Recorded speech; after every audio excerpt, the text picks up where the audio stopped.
In the General Conference of the Lors de Church la of Jesus conférence Christ générale of de l'Église de Jésus-Christ des Saints des Derniers Jours, tenue en octobre 1849, John Taylor, du Collège des 12 Apôtres, fut appelé à ouvrir la France à la prédication de l'Évangile de Jésus-Christ.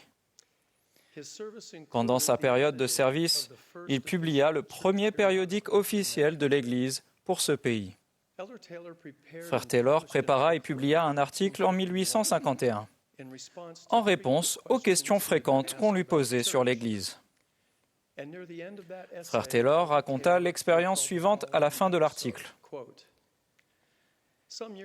Il y a quelques années, j'entendis un membre du corps législatif de Nauvoo demander à Joseph Smith comment il pouvait diriger tant de personnes tout en maintenant un ordre parfait.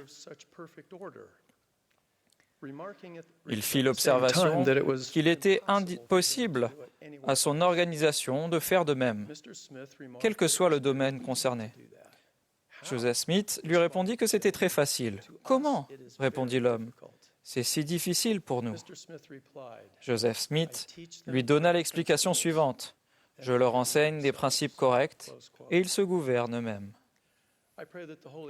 Je prie pour que le Saint-Esprit nous instruise et nous édifie, tandis que je mets l'accent sur le rôle important des principes énoncés dans l'Évangile rétabli de Jésus-Christ. Le Seigneur a révélé à Joseph Smith, le prophète, que les anciens, prêtres et instructeurs de l'Église enseigneraient les principes de son Évangile qui sont dans la Bible et le livre de Mormon, lequel contient la plénitude de l'Évangile. Il a aussi déclaré que les saints des derniers jours doivent être instruits plus parfaitement de la théorie, des principes, de la doctrine, de la loi de l'Évangile, de tout ce qui a trait au royaume de Dieu, qu'il est opportun qu'ils comprennent.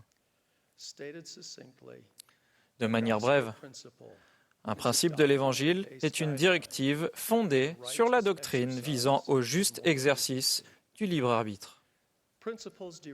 Les principes dérivent de vérités de l'Évangile plus étendues.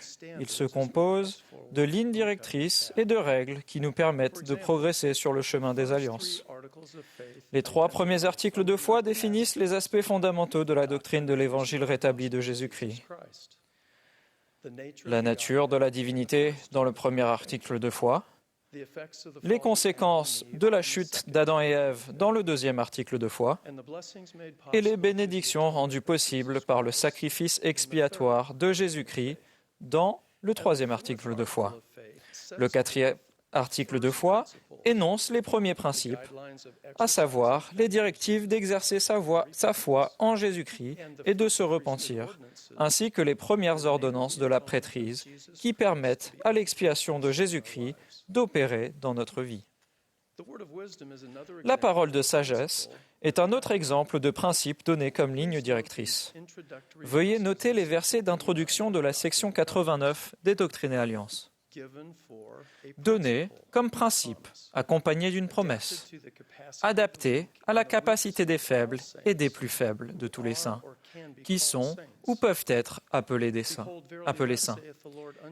Voici, en vérité, ainsi vous dit le Seigneur, en conséquence des mauvaises intentions et des desseins qui existent et existeront dans les derniers jours, dans le cœur des conspirateurs, je vous ai averti et je vous préviens en vous donnant par révélation cette parole de sagesse. Les instructions inspirées qui suivent cette introduction nous donnent des lignes directrices durables pour notre bien-être, à la fois physique et spirituel. Elles témoignent des bénédictions précises qui découlent de notre fidélité aux principes. Le fait d'apprendre, de comprendre et de vivre selon les principes de l'Évangile fortifie notre foi au Sauveur, approfondit notre dévouement à son égard et nous donne accès à une multitude de bénédictions et de dons spirituels. Les principes de justice élargissent notre vision au-delà de nos préférences et désirs égoïstes, car ils nous donnent la perspective précieuse de la vérité éternelle au milieu des circonstances, épreuves, décisions et expériences de la condition mortelle que nous affrontons.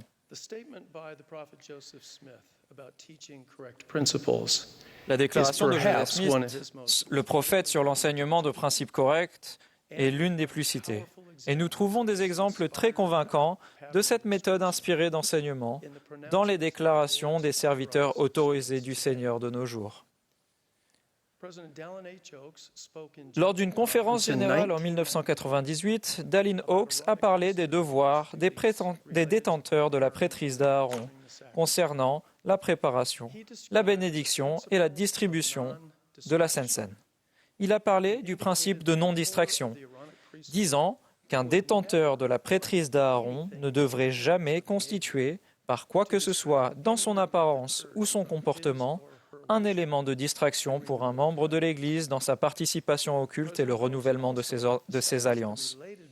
Il a également mis l'accent sur les principes qui y sont associés, tels que l'ordre, la propreté, la révérence et la dignité.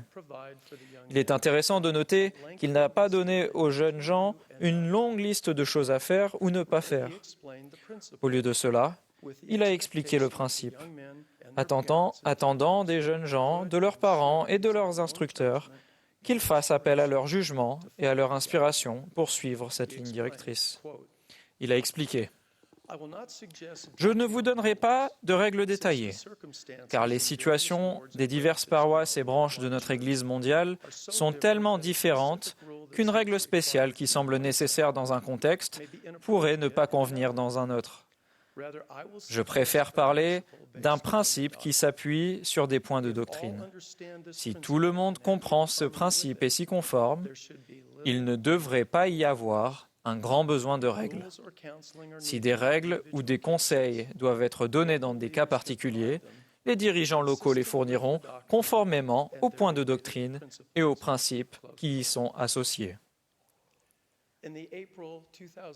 Au cours de la conférence d'avril 2015, Russell Nelson a enseigné que le sabbat est un délice. Il a aussi expliqué comment il avait acquis la compréhension d'un principe de base sur la manière d'honorer le jour du sabbat. Comment faisons-nous pour sanctifier le jour du sabbat?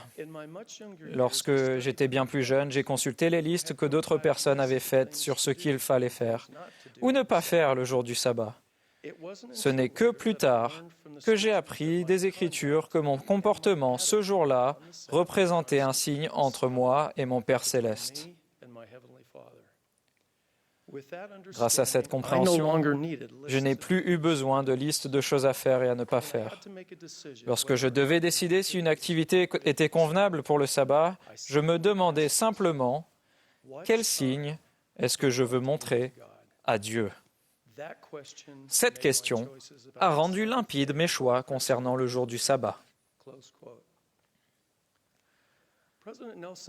La question simple mais pénétrante du président Nelson souligne un principe qui élimine toute incertitude sur ce que signifie honorer le sabbat et la manière de le faire. Sa question résume une directive et une règle qui apporteront à chacun de nous des bénédictions dans nos situations diverses. Lors de la dernière conférence générale, le président Nelson a décrit sa joie lorsqu'il a acquis une perspective nouvelle sur la signification du mot Israël. Il nous a dit à quel point il a été ému lorsqu'il a appris que le nom même d'Israël faisait référence à une personne disposée à laisser Dieu prévaloir dans sa vie. Le président Nelson a mentionné quelques implications importantes de cette découverte. Son message sur nos dispositions à laisser Dieu prévaloir dans notre vie est un exemple remarquable de l'enseignement de principes corrects qui nous permettent de nous gouverner nous-mêmes. Et comme dans son message sur la manière de faire du sabbat un délice, il a posé des questions fondées sur des principes qui nous servent de guide et de règles. Êtes-vous disposé à laisser Dieu prévaloir dans votre vie? Êtes-vous disposé à laisser Dieu être l'influence la plus importante dans votre vie? Il a ajouté, « Imaginez combien vous serez bénis si vous étiez disposé à faire cela.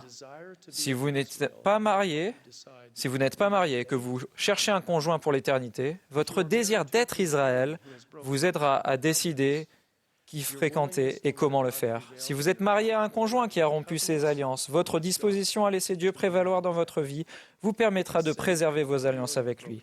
Le Sauveur guérira votre cœur brisé. Les cieux s'ouvriront à vous lorsque vous rechercherez le moyen d'aller de l'avant. Vous n'avez pas besoin d'errer ou de vous interroger. Si vous avez des questions sincères au sujet de l'Évangile ou de l'Église et que vous choisissez de laisser Dieu prévaloir, vous serez amené à comprendre les vérités éternelles et absolues qui vous guideront et vous aideront à rester ferme sur le chemin des alliances. Lorsque vous êtes confronté à la tentation, même si elle survient à un moment où vous êtes épuisé ou que vous vous sentez seul ou incompris, imaginez le courage que vous rassemblerez en choisissant de laisser Dieu prévaloir dans votre vie et en le suppliant de vous donner de la force. Si votre plus grand désir est de laisser Dieu prévaloir, de faire partie d'Israël, tant de décisions deviennent plus faciles à prendre, tant de problèmes n'en sont plus. Vous savez comment soigner votre présentation, vous savez quoi regarder et quoi lire, où passer votre temps et avec qui.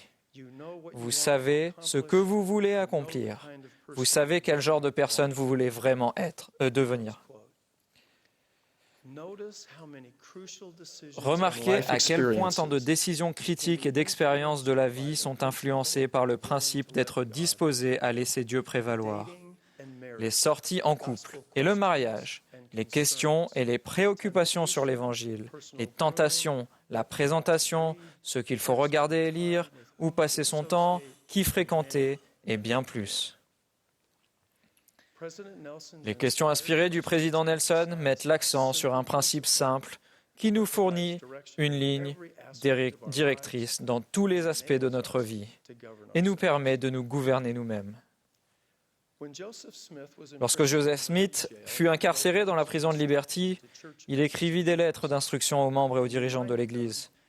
Il leur rappela que pendant une tempête, un très grand bateau tire très avantageusement parti du très petit gouvernail qui le maintient face au vent et aux vagues.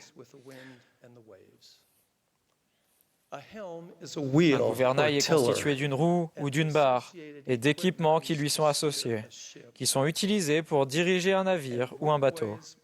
Et face au vent et aux vagues implique le fait d'orienter le bateau pour qu'il maintienne son équilibre et ne chavire pas lors d'une tempête.